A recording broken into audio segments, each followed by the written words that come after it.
嘿，大家好，我是悟空。那今天这期视频呢，又是树莓派周边系列套件的一个分享视频。在过去呢，其实我分享过关于这个树莓派4的一个拓展套件，它的这个品牌呢叫做 DeskPad。细心的小伙伴就知道，其实今天我们分享的也是这个 DeskPad 的另外一款产品，就是 DeskPad Lite。之前我分享的就是他们家的一个 Pro 的版本。当时有很多人都问我拓展套件从哪里购买的，我就非常无奈的说，当时呢只能通过这个美亚海淘的方式，然后让很多小伙伴呢都望而却步，因为大家都知道，并不是所有人都具备海淘的条件的，而且海淘现在目前还是有具备一定的风险的。那么今天这个视频，我就可以很高兴的告诉大家，目前这个 DeskPad 这个品牌在国内已经开始发售了，并且我们今天说的这款产品在京东上已经有了，已经上架了。那先说好，今天这个视频呢不是一个带货视频，所以你在视频下方是找不到任何的购买链接的。那我在这里统一回答，如果你是国外的用户的话，你直接去美亚去购买；如果你是国内的用户，你直接去京东自己去检索就好了。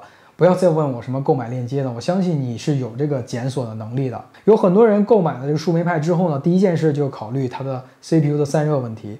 大家都知道，其实树莓派的这个 CPU 发热量还是有点高的，在夏天有的时候可以达到55度。那么如果温度够高的话，它只能降频处理，这样的话就会影响整个的树莓派的性能。第二呢，就是如何考虑它的外壳，应该买什么样的外壳。第三呢，就是它有没有一定的拓展性。那么今天呢，就带着这些问题来给大家开箱今天这一款来自 DeskPad 的 DeskPad Lite。好，那我们今天开箱的就是树莓派4的一个拓展套件，叫做 DeskPad。在这个之前的视频当中已经介绍过它的一个高级版本，不知道大家还有没有印象？就是这一款 DeskPad Pro。那这一款呢，就是它的是金属外壳的，那体积呢也相对来说大一些。那我们今天开箱的这一款呢，它的这个大小和体积都比较小。这个呢是树莓派的一个大小，这个是普通的外壳。这个呢是它的说明书。那通过这个说明书，我们就可以看到它是多了一些拓展的。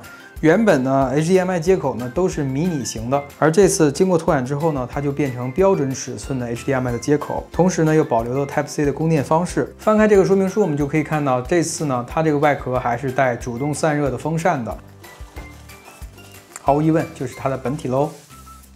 这上面有一个 logo DeskPad， 这边呢多出了2个 USB 2.0 的接口，这是拓展出来的 USB 2.0。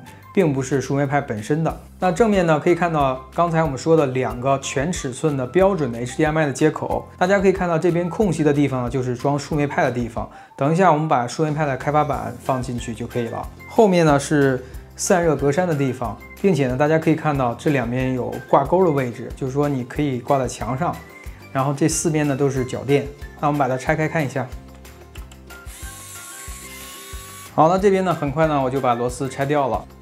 OK， 我们看一下里面都有什么。首先这一袋呢是这个螺丝和导热垫，这个呢就是它主电路板的地方。拆下来之后，这个就是它的扩展板。我们之前看到的全尺寸的 HDMI 的接口就在这个地方。然后这个是音频输出的地方，也是通过这个接口扩展出来的，并且扩展了2个 USB 2.0 的接口。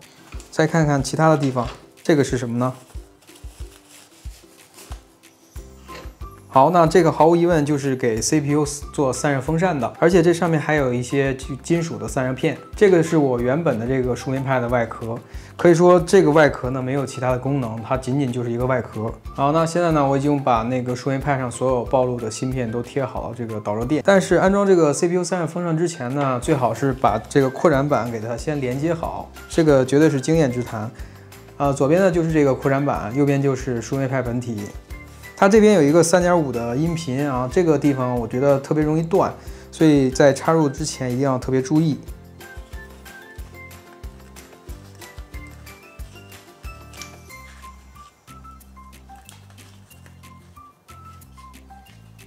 好，这样就已经插牢了。这个风扇的安装方法非常简单，就直接对着这个 GPIO 的接口接上去就行了。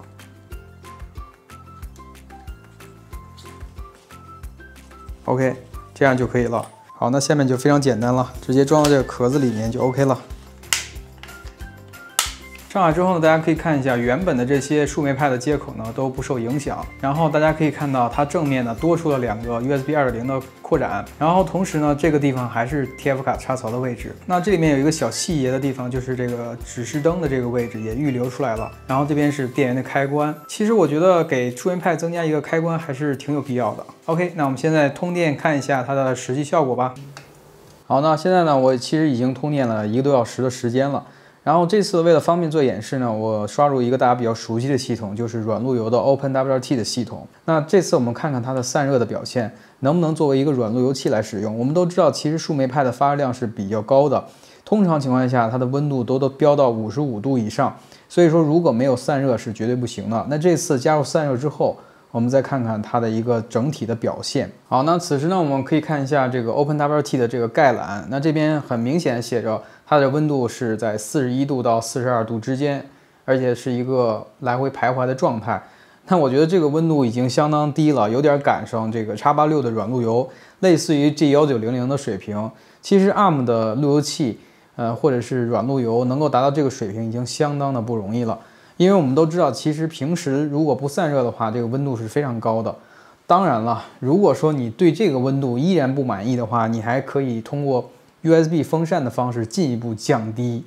那降低到什么程度呢？给大家看一下，如果你再加个风扇，那个温度会进一步降低，甚至降低到35度。我觉得这个有点过犹不及了，有点太过分了。35度是不是太低了？那我觉得一般的这种半导体好像没有那么娇气。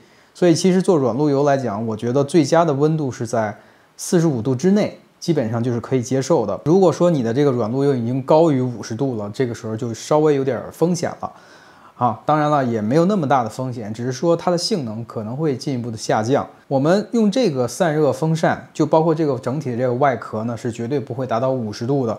那经过我的实测呢，它最高的时候也就是46、47度的样子，而且是在高负荷运算的情况下。比如说我们看一段油管或者奈飞的影片，那这个时候可能需要这个科学上网的作用，那这个时候会调用 CPU 的加密解密，那可能这个温度就会高起来，但是也不会高得很离谱，最多也就是45到46度的样子，所以基本上是完全胜任的。我个人觉得用了这个外壳，基本上不用再额外的去加另外一个风扇了。